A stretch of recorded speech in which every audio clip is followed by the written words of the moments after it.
The quiet hum of the school hallway was interrupted by the faint rustle of papers clutched tightly in Alex's trembling hands. Standing just outside the classroom door, Alex's heart pounded like a drum, each beat echoing a rhythm of doubt and dread. The looming oral presentation felt less like an academic exercise and more like an insurmountable trial.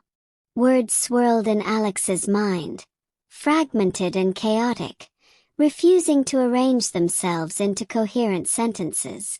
For as long as Alex could remember, words had been the enemy. They twisted and tangled whenever the spotlight was on, morphing into an indecipherable mess that invited smirks and whispers. It wasn't the fear of speaking itself but the humiliation of faltering, of being seen as incapable. At 15, Alex had perfected the art of invisibility, navigating school life with the quiet precision of someone determined to avoid attention. Yet today, the teacher's unyielding insistence on participation had shattered that careful facade. The classroom door creaked open, and Mrs. Carter's warm but expectant gaze met Alex's. "Whenever you're ready," she said, her voice calm yet firm. The room, filled with peers, seemed to shrink, their eyes heavy with expectation. Taking hesitant steps forward, Alex placed the crumpled notes on the podium. The first few words barely escaped, timid and trembling, before they dissolved into silence. The room remained still, save for a few stifled giggles from the back row. Heat rushed to Alex's face as the silence grew unbearable. A voice pierced through the haze. Jason, the class clown, whispered just loud enough for everyone to hear. "Guess Alex's voice didn't show up today." Laughter erupted, sharp and stinging, carving deep into Alex's already fragile confidence. Humiliated, Alex abandoned the podium, mumbling an apology as they fled the room. The world outside felt no less suffocating. The school courtyard, typically a refuge, now felt hostile, every shadow a reminder of failure. Alex slumped onto a bench, head bowed, tears threatening to fall. "You okay?" The voice was soft but steady, and Alex looked up to see Sam, a classmate known more for their sketchpad than their words. Sam sat down without waiting for an invitation, pulling a pencil from behind their ear. "Public speaking is brutal," they said, sketching absent-mindedly. "But, nobody's great at it the first time." Alex remained silent, unsure how to respond. Sam continued, undeterred. "A couple of years ago, I froze during a big art presentation. Couldn't even say my name. But my dad told me something that stuck. The only way out is through." They paused, handing Alex a rough sketch of a bird taking flight. "You've just got to keep trying." The words lingered, weaving a fragile thread of hope through Alex's despair. For the first time, someone wasn't mocking or pitying but offering understanding.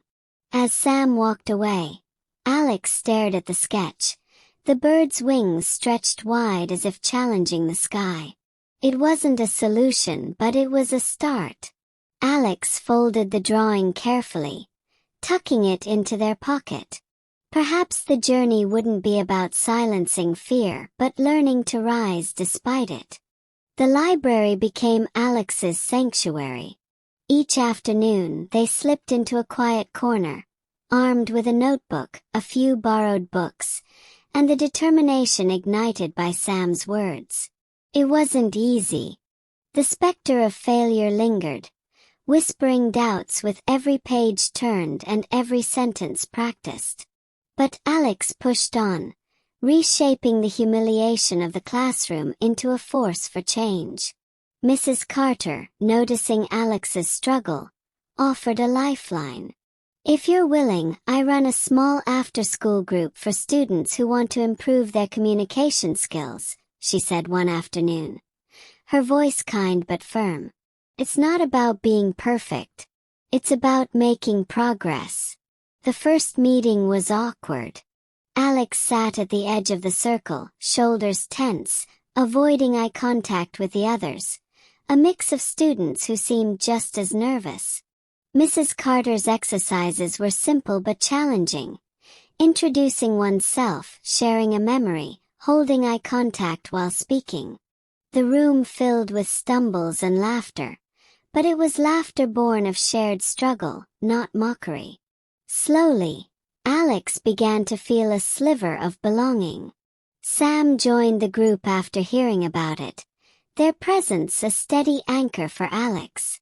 "You're better than you think," they said after one meeting, handing over another sketch, this time of a tree growing from rocky soil.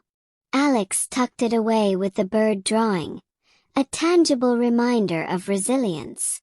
Weeks turned into months, and progress, though slow, was undeniable. Alex's voice grew steadier, their words more deliberate.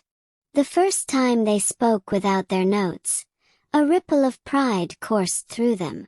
But the true test came when Mrs. Carter announced an end-of-term showcase. "You've all come so far," she said, beaming at the group. "This is your chance to share your journey with an audience." Panic bubbled up in Alex's chest. Memories of the failed presentation resurfaced, vivid and raw. "I can't," they said, their voice barely above a whisper. "You can," Mrs. Carter replied, her gaze unwavering. "Fear doesn't disappear, Alex. You just learn to move through it." In the days leading up to the showcase, Alex rehearsed relentlessly. Sam helped, sitting patiently through every attempt, offering gentle corrections and unshakable encouragement.